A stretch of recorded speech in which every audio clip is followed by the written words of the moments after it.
Hi, friends. Thank you so much for joining me today on Life Bonds Chit Chat. We are going to meet Rocky Garza. He is a people expert. And I love your hat. That's what I do to make sure that keep the shiny off the camera from up here. You got to make sure you keep the hat on. So I love it. First of all, can you hear the trees being trimmed next to me?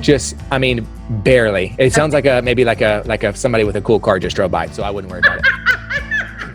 Okay, I like cool cars. I love learning from people experts, and we all love being spoken into our identity from people like you. Thank you so much. It's a pleasure and an honor to be able to chat with you a little bit today. And thanks so much for having me. So do you mind kind of going back a little bit and telling us where you grew up and what your upbringing was like? Yeah. No, thank you. You're speaking my language. That's how most workshops, keynotes, or anything starts. Is I always feel like I have to go back to the beginning, because if I don't do that, there's not much context for anything else that's going to do or how we're going to do that. And so I was born in Kansas. I'm gonna go to the very beginning. But I only lived in Kansas for just like a week, so I don't really claim Kansas. I came back to the Dallas-Fort Worth area. My parents got divorced when I was 2. I never lived with my dad growing up after that. My dad got remarried when I was 7, so he's still married. He has 2 boys, so I have 2 half brothers, but never lived with my dad growing up.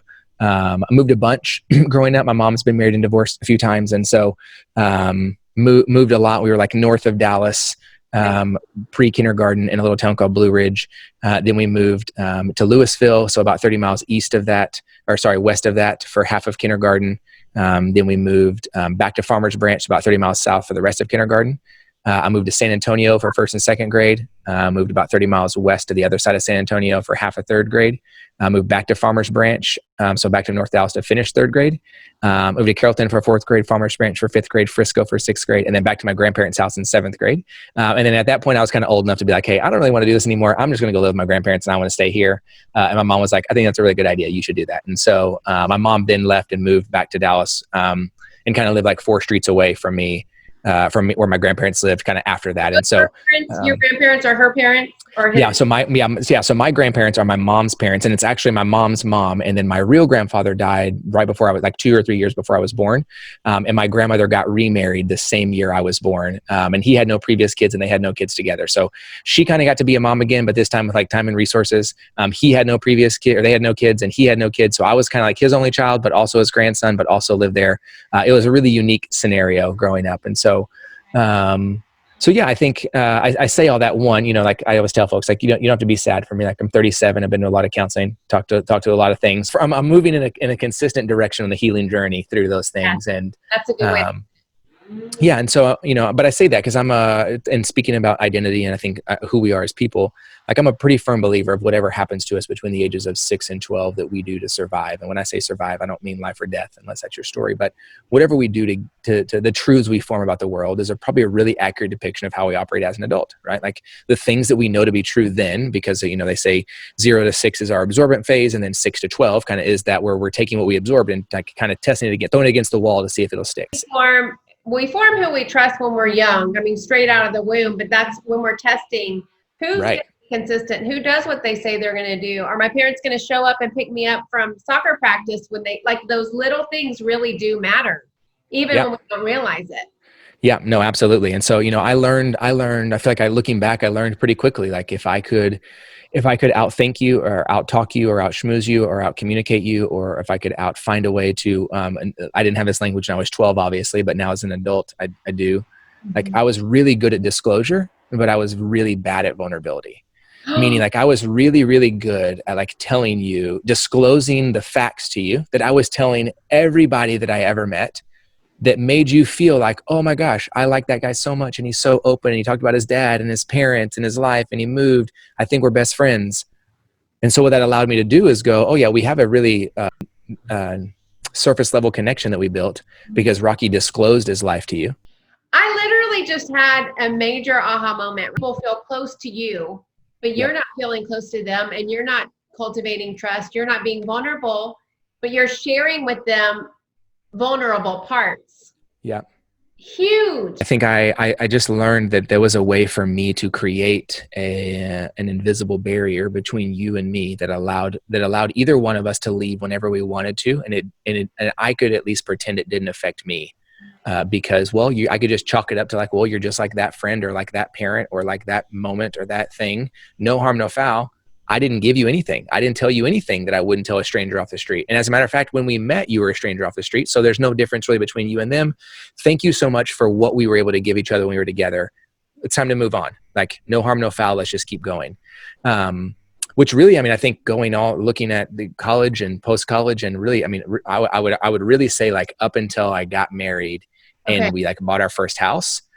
So like probably 3 years into marriage was probably not ever in my life until I was like, oh, like putting down roots and staying someplace, this is going to be really hard. And I'm not really sure that I'm ready for this. Yeah. Because even when I thought I was healthy, like I would have, college roommates. I went to junior college for a couple of years and then graduated from A&M. And then I had roommates when I worked out at a place called Sky Ranch in East Texas. And then when I moved to Dallas, I had a roommate. Like in all those places, like I would move, we would live together, be best friends for 2 years.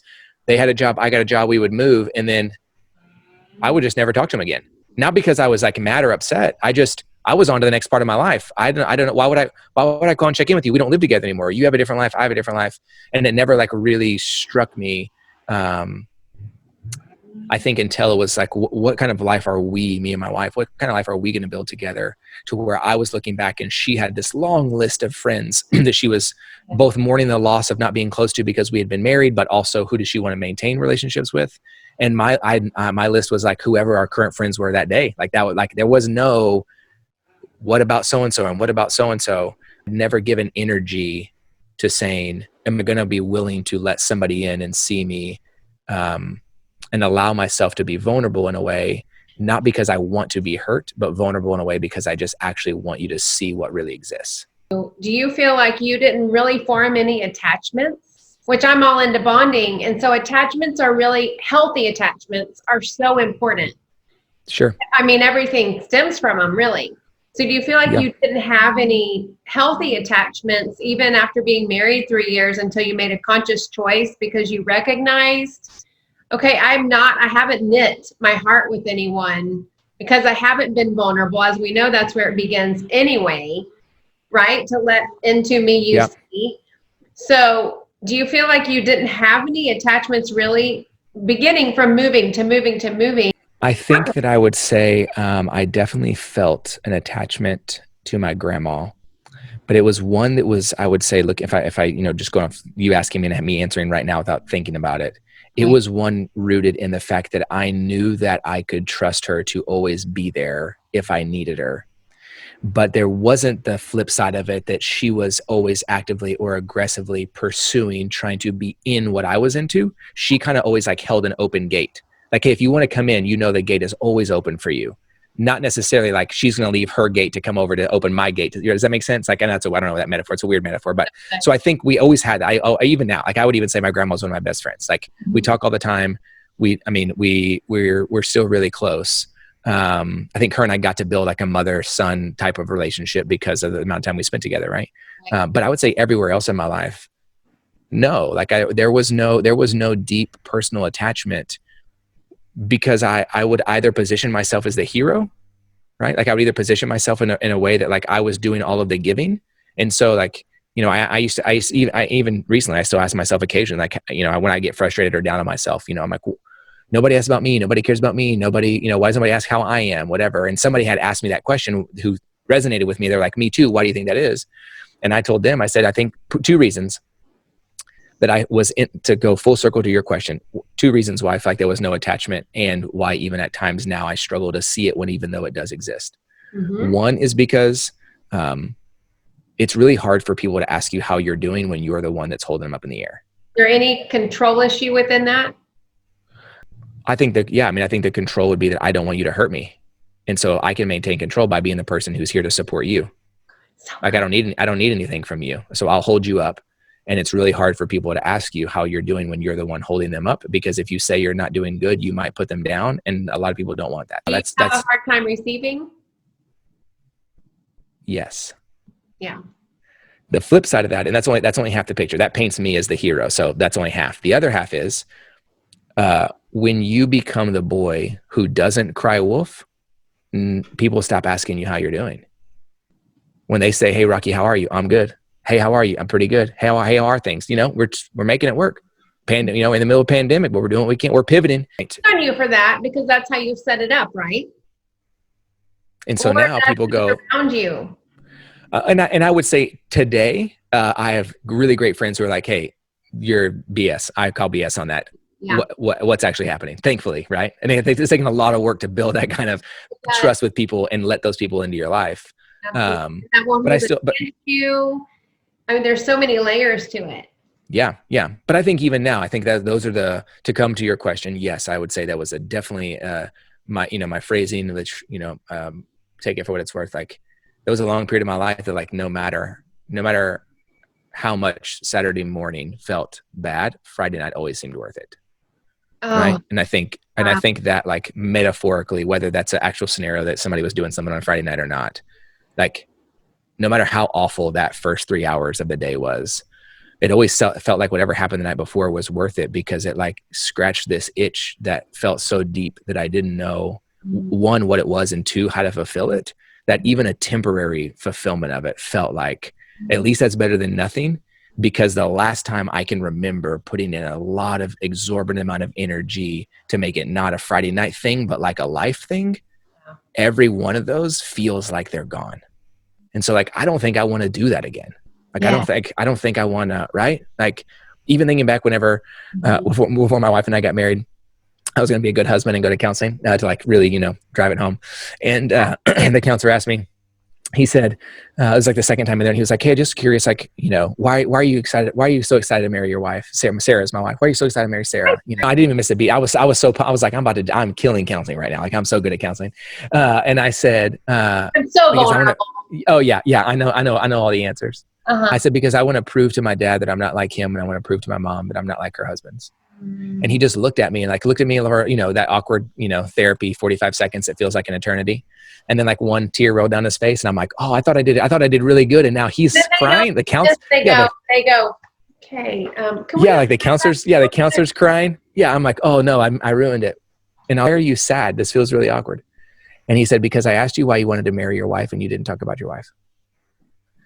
And I remember thinking, that's stuck with me. I use that example. Like, it stuck with me for a really long time to go, how many other areas of my life, when there was moments for deep, intimate, vulnerable, meaningful experience with other people, was my intention based on my ability to prove something to someone, or to feel like I had to do something to hold my own ground? It was never actually rooted in a meaningful relationship with another person.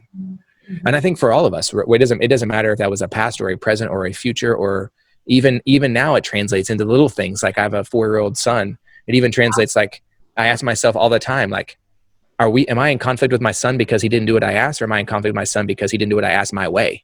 Yeah. And, like, why does he have to do, and then that goes everywhere. People I work with, clients, friends, family.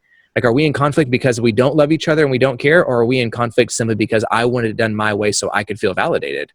Which means, why is so much of my value given to put on somebody else's backpack every day? That's not fair to them. And it's definitely not fair for me, because I've lost full sense of who I am. And I think I've lost a sense of who I am because I think many of us don't have the language. I think we're illiterate to ourselves. The language and how to identify these lies that we're telling ourselves, and the cover-ups, and I call them Band-Aids and props. Yep. So we constantly put these Band-Aids on, or props, to make us feel less insecure or less vulnerable, or more in control, right? Yep. You pretty much live this type of way of thinking, this lifestyle. Yeah. I mean, I was a professional chameleon. I could be and become whatever you needed me to be, anywhere, anytime, for any purpose, be successful at it. And because I was a good and eloquent communicator, I would use charisma and my ability to communicate quicker, faster, sooner, off the cuff than most people. And so I put myself in a position to win most of the time, even if I was wrong. Be confident, have charisma, and assume you know what you're talking about. Most people will believe you because they're not willing to take the risk to say anything at all. Yeah. And so I survived that way for a really, not thrived and not lived. I survived that way for a really long time. And I think it wasn't until, honestly, if I look back at my life, of kind of the touch points to go, where did that significant change happen? Like, I lived a long portion of my life trying to be the hero, trying to prove why I was the most valuable person in the world. I ended up losing a scholarship in college, which was kind of a turning point, number one, for me to go, like, I remember saying to myself, like, if this is what life looks like when you live in the middle of your own world, this is not the way I want to live my life. I didn't know what to do. I just knew that wasn't it. I kind of pendulum swung the other way though. Like I went from being like, I'm super awesome and important. And I kind of pendulum swung to, I'll become the ultimate martyr. Like if it's not performance for success, it can be performance for sacrifice. Yeah. And so I did that for a while. Worked at Sky Ranch. Actually dated a girl. We were dated for a couple of years, got engaged. She called me one day and said, hey, my mom told me that if I didn't call you and tell you that I was sleeping with somebody else, then she wasn't going to put a deposit down in our venue. And I said, okay, well, you tell your mom I said thank you and don't ever call me again. And so like I always look at like the benchmarks in my life. If like losing my scholarship was this moment of like, you can't live trying to be the hero, I think this broken engagement was also kind of a pivotal moment for me to go, you also can't survive by becoming the ultimate martyr and like out and sacrificing yourself on somebody else's behalf in hopes that they'll love you. Because looking back, I didn't know that then obviously, but looking back, that's absolutely what I was doing. I was trying to keep it together in my first real relationship, and I didn't want it to be a flop. And we'd already been at camp. I mean, all these stories I told myself about what had to be true. And so I think really that was like 2007 when that happened. And so I really think from then till now, so let's call it the last 13-ish years, I really feel like I've been on a journey of, I used to use the word balance, but I'm getting rid of that word in my vocabulary because I don't think it exists. The only place balance exists is like, when you rotate your tires, and that only lasts for a little while because you got to go back and do it again. So balance is not real. Tension, like that's a word for me that is like resonates deeply with me as the word tension. And so I think the last 13 years has kind of been this unfolding and this consistent journey of tension. How do I live in the tension of both my uniqueness and my equality to others? How do I live in this tension of the fact that I can stand unapologetically in who I am and know that like there is no one, I believe in my soul, there is no one in the world like me or you or anybody else who's watching this. It's impossible. It can't. Identical twins should be called similar twins. They're not identical. Like it's impossible. And like I'm equally valuable to every other person on earth. No one is more valuable than I am. And my neighbor is not my competition in my own purpose. Like I don't have to play ping pong with my life and go, what do they have? What do they have? What do they have? And so really for me, I would say like the last 13 years, it's kind of just been this consistent evolving and journey of what is it like to live a life, a values-based life, not a performance-based life, on how do I find the tension of these two things to go, like, yeah, I know I'm trying to grow my beard and I have a lot of gray hairs and it's like both good and it's like good for business, but bad for your self-worth, like people think you're wise, but you feel like old. So it's like half and half, right? It's tension, like I get to wear a cool hat, but I'm bald. I don't have hair. You gotta take it and leave it, right? It's like those things all the way to like significant things to go, it's okay that there's a portion of the time that I'm the strong one. Cause I really do believe that's how I was made. I really do believe that's a power that I've been given, is to care and support for people who need it. And like, it's also okay occasionally, like for my shit to hit the fan and to have people care for me and support me. And like the tension of that is, I think, what creates one, dynamic relationships, but two, I think begins to give me a language to go, yes, I can be confrontational. And and so I think for me, like it's the ability to go, like there are moments that I get to be the strong one because that is a part of who I am. There's a language around that, right? Like the language I use for myself as a challenger or truth teller, like to me, that's the part of that role. But I think there's also a role in that's like not on that side. That's like, there are places where like, I need that as well though. And that to me, that like relates back to my values. Like I value vulnerability. I value experience and intimacy and generosity. Like there are parts of that I don't have to be in charge because that's not human. It's not sustainable. That's not it either. But if we don't have language, to be able to receive and sit back and not be the leader. Oh, it's so nice. And take that pressure off yourself. Yeah. And it's okay to be in a bad mood. Yeah. It's okay not to have all the answers. Isn't that so freeing? Yeah. Oh, yes. The best. So nice. It's so nice. Yeah. So, then we got that was 7. Then my wife and I got married in 2009. Then we started a photography business, or my wife started a photography business first. I got offered what I thought was my dream job at the church. Turns out it's not my dream job. And so I said no to it because I was a jerk and unhealthy at the time. And so I didn't need to be on stage teaching people about God. And so I ended up resigning from my job and we went full time and shot. We were actually wedding photographers for a long time, which I know makes perfect sense about what I do now, but just go with it. We were wedding photographers for about 5 years together. And really for us, that was probably the most important 5 years of our life.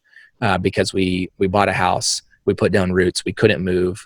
My my wife, being the incredible human she is, like started therapy first, and that led to like me going with her about a year later to know how to support her. And like 2 minutes in, I'm like, but my dad, and I don't, and the therapist was like, you should maybe come too. And I'm like, I think you're right. And so I think like that started also like while going through the recovery program, like paired with, we found a community of people. How do we really make a commitment to other human beings to like show up consistently every week and allow them to see us and be exposed to that? And so really all those things like happened at the same time, 2 or 3 year period, while having a business that was based on who we are and figuring out our identity as a brand. Like the entrepreneur and human world were like so closely aligned during that part of our life. And I think it really allowed us to have some really, really good and unique moments. We were really fortunate that like, because we were self-employed, we got to go to counseling on a Wednesday at noon and come home and like lay in bed and cry for 7 hours if we wanted to, and didn't have to go back to the office. And the next day we could if we wanted to, because we didn't have to shoot like just so many things like that looking back that we're really, really grateful for, that I think we had a very unique opportunity. Yeah, a really unique opportunity that we have. We have a saying in our house. It's not me against you, it's us against the world. And that like, yeah, it is absolutely an us thing. And I think being able to take that and then, okay, that can translate in other areas of my life with my friends and with my family and with, a group of guys I see 2 or 3 times a week, and we meet consistently, and like, because of that same space. And so I started off telling you it was going to be the short version, but it's important to look at the role models we had or didn't have, and the tools we were given or weren't given. We need to subsidize, we need to form, we need to learn, we need to grasp, we need to become more healthy, especially if we don't even know what that looks like. We need to pursue that. And so I love that you're talking about how you went on that pursuit to work through and receive and listen and heal and become more the man you're meant to be and the man you are now. That will keep going. But I love that you had to start. I feel like you're saying you had to start with a conscious effort of saying, you know what? I don't want Friday night to end up with Saturday. I want to make a conscious decision to have the life that I am meant to live, because I know there's more. 100%. You really do have to say, what life do I want? And we all have that choice, whether we believe it or not. And there's so many, you being one of them. There are resources out there that can help us learn about, really it boils down to who God created us to be and how we're 100%. wired, how that's playing out in our lives. And if it's playing out in ways that are not in keeping with how we are wired, no wonder we have internal stress. No wonder we have anxiety. No wonder we have sickness. No wonder we have addictions. All these unhealthy things that play out. I think vulnerability is what allows you to breathe. Like it's what allows you to actually like stop long enough, and like whether you're in a position that you need to exhale because you've been holding your breath for a really long time, or you need to inhale because you've been holding your breath for a really long time. Either way, like I think we have a organization called Wiser Sons that we started about a year or so ago. That's kind of what I do professionally under rockygarza.com, but it's specifically for men and men of faith. And so it's around identity and who we are. And so we have gatherings, used to be in person, now they're just virtual, but that are called Why and Rye. So like why, like why'd you show up, and rye, like rye whiskey. And so we get together once a month, and the only question for the night is why'd you show up? And we share a glass of rye whiskey, and we just talk about why we're there that night and kind of where we are in our life. But there's with Wiser Sons, like there's 3 kind of key components, and we'll talk directly to the men for a second. So this is the part, ladies, when you're watching, where you like get your husband to come over and pour him a glass of rye and tell him to watch this part. Yeah. But I think there's 3 main lies that we believe as men, that we have for a really long time. And so one of those is that our value is based on our performance, that our worth as a human is solely based on our ability to do, achieve, or perform something. And I'm not knocking performance. I'm an achiever. If you're in a Clifton Strength Finders, it's one of my strengths. I mean, I got things to do. Every day starts at 0 for me. I'm an 8. Yep. So I'm there. I'm in that space. But I lived too long of my life believing, and even at times now, believing the lie that I'm only valuable if I'm performing. And if I'm not, then even the people that love me most are not going to love me, that's 100% not true. That's not, I don't care how much you want to push against it and tell me that your commission rate and your bonus structure is based on your ability to perform at work. Right. But I'm not talking about your job. I'm talking about you. You just only happen to have language to give me your job title. You can't actually tell me about yourself, which is why you think your value is based on your performance. Because every time somebody says, hey, tell me about you, you start with your job, and nobody cares. Because that's not the question I asked you. So to me, that's number 1. Number 2 is that the second lie we believe is that we have been called to conquer and not cultivate. That we have been asked to come in and put oppression and to conquer things that were never intended for us to conquer, as opposed to cultivate the things that we've been given. I would say, look anywhere in history where there has been conquer has been the goal. In the time there is conquering, there is oppression of people, including yourself. I'm going to conquer this fear. I'm going to conquer. No, you're not. You're going to cultivate what's already given to you. So you have the opportunity to use that as the fuel and the means to move forward. And then the third lie I think most men believe is, even if you did the first two, that it's too late. You've already done what you've done. So you might as well just stay the course and do what you're doing, because you know how to do that. You're probably going to fail anyway. And I think those three things, I think they wreak havoc on men's identity. I think they wreak havoc on relationships. I think they wreak havoc on marriages. I think they wreak havoc on, we can see generationally, they wreak havoc on fathers and sons to their, who become fathers and so on. Because we are more afraid that our son is going to cry at the playground, and that other fathers are going to think that we are bad fathers. We are never concerned with the fact that our son may not be okay. There's a book called How We Love. When he meets with couples, the first question he asks the man is, how are you comforted as a child? And he talks about men aren't taught how to feel their feelings and be vulnerable and cry and be open. They're taught, suck it up, don't cry, get over it, move on.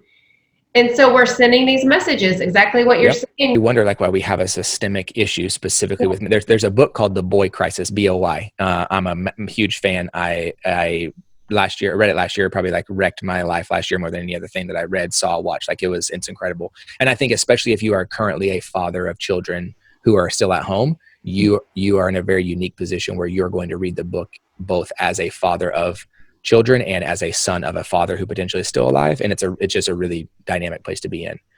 I can't help you create something different with your family and with your son or your daughter if you are not willing to look in the mirror first. It doesn't matter. I can give you all the tips, tricks, workbooks, whatever, buy it all. Great. It's not going to help you. No. It's because that's not the problem. That's not the issue. Now, get rid of problem. Let's not talk about good or bad. Let's talk about what is true. What is true is that if I can't look in the mirror and feel good, confident, and trust what I see in myself, my son is never going to see that in me. And therefore, I'm never going to see that in him. I'm only going to see what I want to be there in hopes that will be a reflection on who I am as a person, and other people at the ballpark will like it. But that holds no weight. And I think we're talking specifically about men because I think it is something that is highly prevalent there. But I think we could take the metaphors, or we could take it and we could change it and twist a little bit, that the same thing is true for us as humans, and definitely the same thing is true in a different way. I like you, 80% of my following and 90% of my clients are women. Not that that's a surprise given my context and my topic, because men are like, I'm fine, I don't need anything. So I think in that, again, going back to, if we had the language to speak clearly about who we were, that we created for ourselves, it would give us a level of, and I call that clarity. When you have language to understand who you are, look in the mirror and say it back, that's clarity. Okay, I can see myself. Great. Okay, well then step 2 is once I see that, I need a little bit of courage. I need a little push to go, who are the people in my life who are going to reflect that back to me and go, yes, I see that. I see that it's good. And let's go, take a step, move forward, use that. And then I think if we can take one step and we feel the amount of freedom for men, the deep exhale we can take when we have the ability to see ourselves that way. I think for me, at least the language that I use is, I think that's what leads us to conviction. It allows us to go, I clearly know who I am, and I have the courage to believe that it's good. And now I want to attach a deep belief about that to build a conviction in my life that allows me to say, what is the truth that I'm unwilling to waver from moving forward, that I'm going to stay this course no matter what. Right? Think about how many are still playing those tapes in their head from, you're worthless, you are not going to amount to anything. Yep. Literal lies that they are still carrying until, like you're talking about, they reach out to find people to speak the truth about who they are, when we can't conjure it up ourselves. Sometimes we really can't. Those voices, those lies are so loud that for me personally, I've had them so loud that I was paralyzed to leave my house, fear of being judged. Literally not opening my front door, which that's not the truth. No, go ahead. Yeah. So the book is called Kill Doubt, Build Conviction. And that's really what we're talking about now. That is the entire That's the whole book, is going, okay, where does doubt come from? Where did it come from? And half of that is what you just said. It's the stories we tell ourselves about ourselves. And the other half is the stories that were told to us about us. It's the stories we've been playing that we heard out of somebody else's mouth or somebody else's actions. And it's our ability to kind of take those two things, address, again, not positive or negative, just what is true, what is, pull the good, true, and beautiful thing out of what that is. And then again, then we have to build a conviction. We got to build a stake in the ground that says, it doesn't matter what occurs. I'm not willing to waver from this. And I'm going to kill it out and build a conviction that allows me to say, I know this is who I am, the story that is true, that's going to allow me to live a life that I believe in. That's something that I can go at the end of the day, like 2020. Now the pandemic has definitely helped with this goal, which I guess low key, I can just be thankful that's the case. But like my number one goal for 2020 was, I'm going to eat breakfast and dinner with my family 300 times. Like traveling in business will never take a precedent over that, because I don't believe in my business more than I believe in my family. And wow. I'm going to trust that it's going to work out. And so like, that's not a like fan mail statement. That's a convictional statement for me. That's what I want my life to be about. And if that prevents me or you from doing business with me because you think I should do what you want me to do, because my business is more important, I can guarantee you we're not a good fit, and you're not going to like anything that I have to say, and you're going to hate all of my courses. So you should hire somebody else. For me personally, just having opportunities, which are such a gift, that people want to offer you certain great situations that would actually be lucrative, but they're not in keeping with my conviction.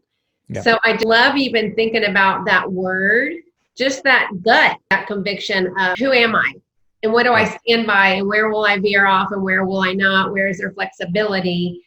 And owning those. So that's why I'm excited about your book, because it will help us identify what are those. Some people have never thought about that before. What are my convictions? What do I want to stand by? And what is okay to kind of entertain?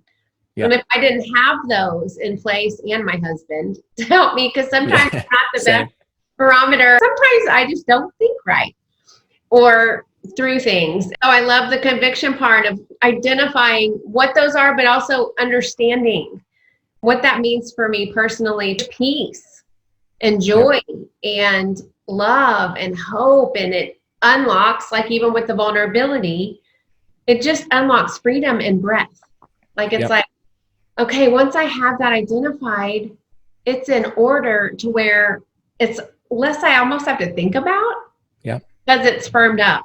Yeah. I mean, that's when I am working with a client, whether we're going through identity mapping or we're doing coaching, like that's the first physical sign that I look for when we're working together, is when they exhale. Cause I'm like, okay, there it was. That's what we were looking for. You feel that? Do you see what you just told me something that you deeply believed in? Do you see how you sat back and you took a breath? Our body is telling, like, we have physical representations. We're going to say things we believe in. All of a sudden we say it and we pause because we say it, and then we think about it. We go, is that what I really believe? And when we do, we go, that is because we don't feel like we have to defend it, right? But when you keep it in, you're defending it. You're keeping it in because you're waiting to what someone says, because you want to have the ability to fire back. And with an exhale, I don't have to worry about if I'm going to fire back. It's what I think. And if you don't like it, guess what? That is so okay. Can you identity map? Let's talk about this. Yeah. So typically, if like, let's say you and I were going to go through identity mapping, you and I would spend about 4 hours together. So it's about a 4-hour process, one-on-one, that we would do. But I'll absolutely walk you through the framework of it, and you and I can have a little dialogue about it, because it'll be fun, just because, you're normally on the other side. So I'll sit in this chair. I'm excited. Great.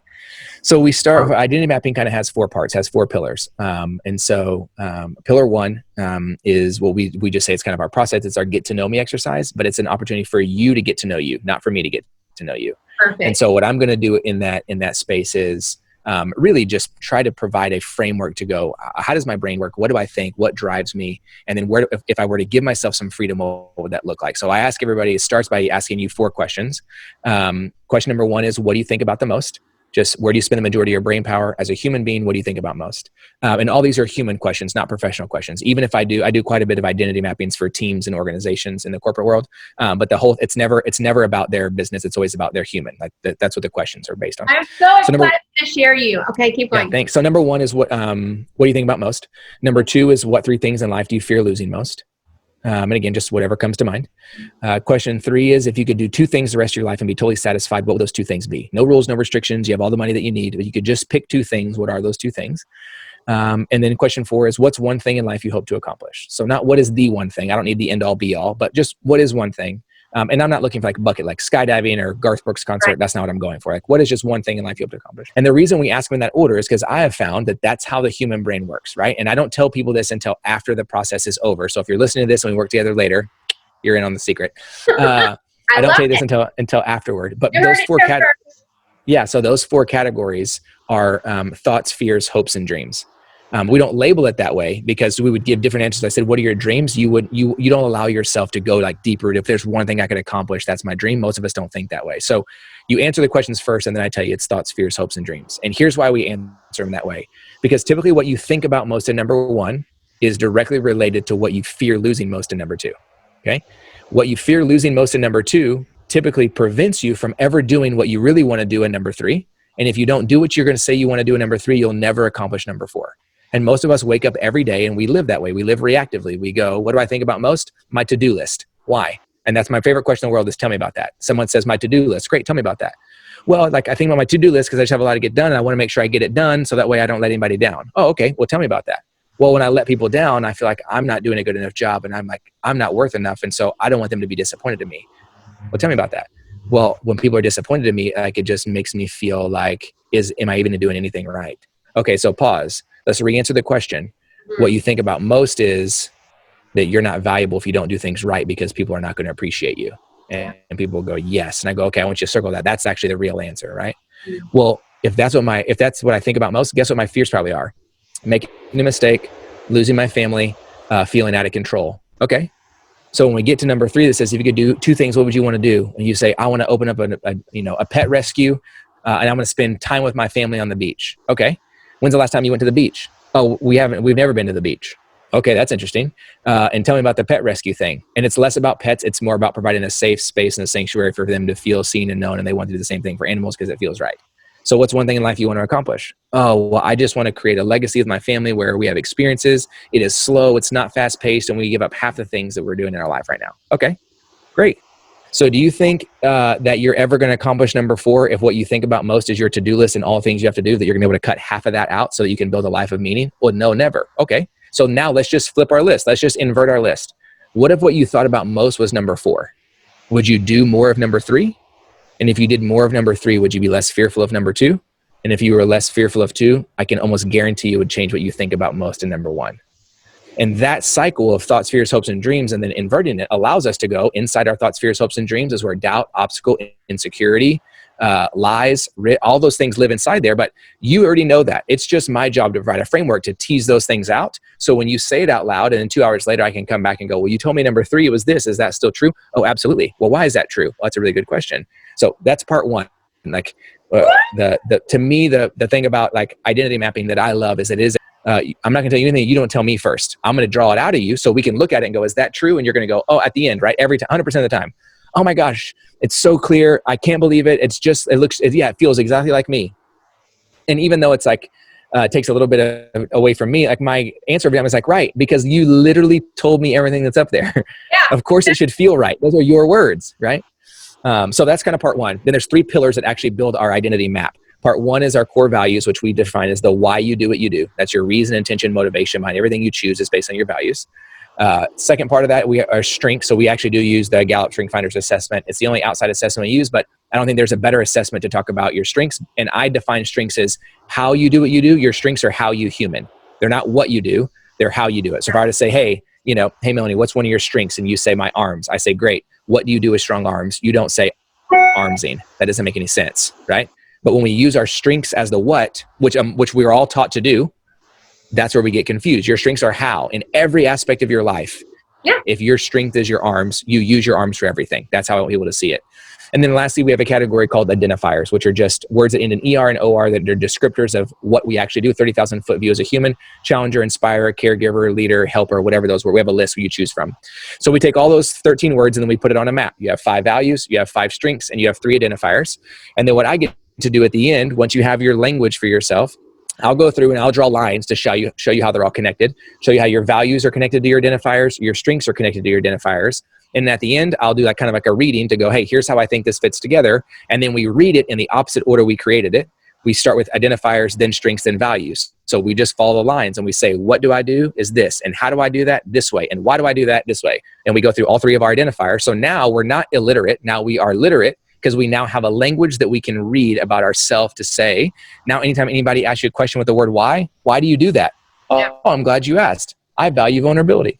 Oh, well, how do you do that? Well, this way. Well, what is it that you actually do? Well, I would say I'm a challenger, a truth teller, and inspirer. What does that mean? Oh, I'm glad you asked.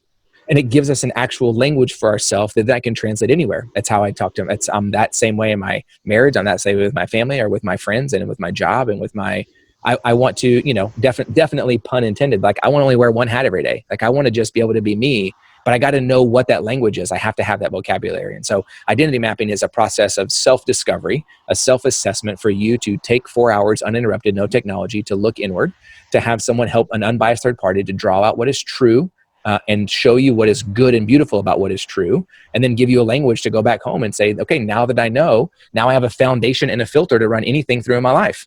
I know, what am I going to build my life on? It's right here. I have 5 values. My wife has 5 values. We have 5 values as a family. Every decision we make goes to our values. When it comes to, well, how am I going to do that? I know what are my skill set and how do I do that? And so it applies everywhere in our life, which is why I love doing it with individuals and then doing coaching with individuals, because we really get to apply it everywhere. And also, which is why I love the corporate space, because I have found in my 5 or 6 years in the corporate world, there's a small window to somebody's soul that gets left open when they go to work. That they don't close because they think they're at work and they don't think anyone's going to try to get in there. And then we spend 8 hours together with your team and we absolutely fling that window all the way open. And 2 hours in, you realize you're exposing your soul to all your coworkers and you like it. And then we leave 8 hours later and everybody knows who everybody is and we don't have a language to talk about ourselves. So every person that is either one-on-one or in your workshop, they are going to leave reminded of their worth, if not for the first time, embracing their worth, not having known their worth at all. Yeah. That's a game changer. And then they have back to the language, they have a language that explains not just to others, but to them, to their hearts, who they are. Once again, what is so wonderful is you've taken the steps and you've taken the risk and you've left your past occupation and you've built this brand, but it's not just a brand. It's so much more than that. I love that you've heeded that call and that you've been anointed in it. And I think we all have that in our lives, but we don't all understand it or have learned how to get there. You are someone that is teaching people how to get there. It is the abundant life, what life's meant to be like, down to, okay, for me, I was like, I'm going to eat dinner with my family. I'm going to try 5 nights a week. That was my goal. But it was a conscious decision. And yours is however many days. It's all those little things that add up. Yep, it's 100%. The intentionality. It's everything that I think some of us are missing. I think unless you have ever consciously taken time to do the work, I think all of us are missing. That's not because I think I have the answers for you. I don't have any answers for you. I can hold space for you and I can help facilitate growth with you, but I don't have any answers for you. But I think most of us don't take the time to go, hey, am I willing to invest time, effort, energy, money to say, I want to hold space for myself? Thanking you for saying yes and heeding the call and doing the work and putting in the time and being vulnerable and attaching and being intentional, because we need models. I mean, really, we do. We need to see that it's possible on Earth to live this way. And it's still okay to be in a bad mood some days, which gives us permission not to do that. Yeah, you wouldn't be a human if you didn't. Tell us, when is the book coming out and where can we find it? You can go to rockygarza.com/book and you can get it. You can pre-order your copy there now. The hope is the book will be out end of July, end of summer is kind of the projected date to you receive it in the mail. So pre-order now and then we'll get it to you as soon as it's ready. We have a podcast as well called Killed Out Build Conviction that we just launched. And then I would say the last ways to stay connected, we have a thing that we call the Daily Rock. Which is a text message that we send out every morning, Monday through Friday, just as a way to challenge, motivate, and encourage you. And so it's free. All you got to do is just say, please send it to me. So you can send that to us. The phone number is 469-649-8441. And just say, Dr. Mills on there, so I know where you came from. That puts you in our system. We'll text you Monday through Friday. And then right now, for those of you that text in, we do 30 free days on our online platform. So we've got hours of coursework of clarity of self, building meaningful relationships, building confidence, all of our webinars, podcasts, workshops we've done in the last 9 weeks that we've done every week. All of that is there for you for the taking, free for 30 days. Just send us a text and it automatically sends it on to you. I'm so honored just to sit here and glean. I'm inspired. Thank you for imparting wisdom to us and inspiring us and reminding us of our worth and embracing our identity. And I love the identity mapping and hopes and dreams and what we're thinking. Like, that's also up my alley. Like, can I say I've met my ethereal career soulmate? Is that? Yeah, that sounds great. Yeah, Mary? I think so. Okay. Well, I think that's a proper way to say it.